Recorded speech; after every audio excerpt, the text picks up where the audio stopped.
6, 5, 4, 3, 2, 1, 0. All engine running. Liftoff. We have a liftoff. 32 minutes past the hour. Liftoff on Apollo 11.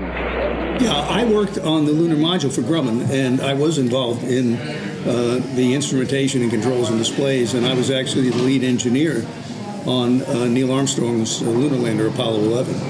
So I had responsibility for all of the cockpit instruments, the control, the switches and the lights and bells and whistles that we had in there, as well as all the information that was sent back to the tracking stations. At the time, we didn't think about it as being historic. We just thought about it as being a lot of hard work.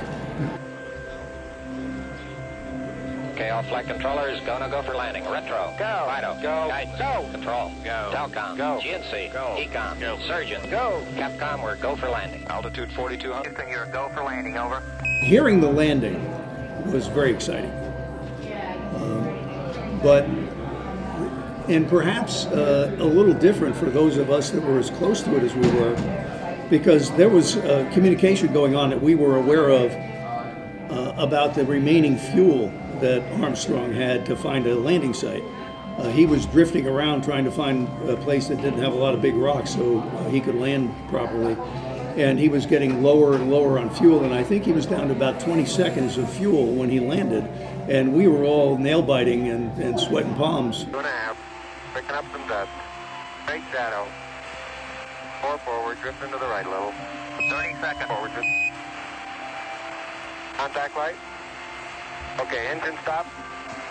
We copy you down, Eagle. Houston, Tranquility Base here. The Eagle has landed.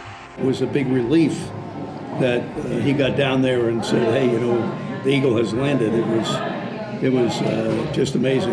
It was a hold your breath moment. Well, yeah, having to be perfect is kind of an interesting thing because we all know that Apollo 13 was not.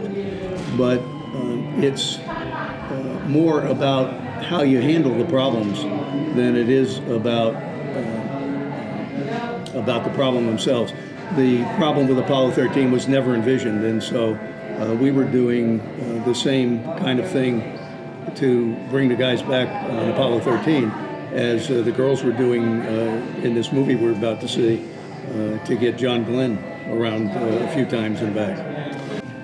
How many of you folks have aspirations to take this STEM program and turn it into something where you're out leading the forefront of technology? Show of hands, anybody? Well, I think it's important for women to be involved in that. Back when I was in school, women in STEM-related fields were just almost non-existent. And today, they have an opportunity to go in there, and where they have the talent to do those sort of things, they're more than welcome. I think it's great. A mission to Mars, of and by itself, going to Mars would be interesting, and you can bring back some rocks and everything. But the technology that gets developed along the way to make that happen is what's really important. We have so many things we take for granted today that came out of the Apollo program, Velcro, and the fire apparatus that the firemen wear when they go into a burning building, things like that, all have their genesis in the space program. My gals are ready. We can do the work.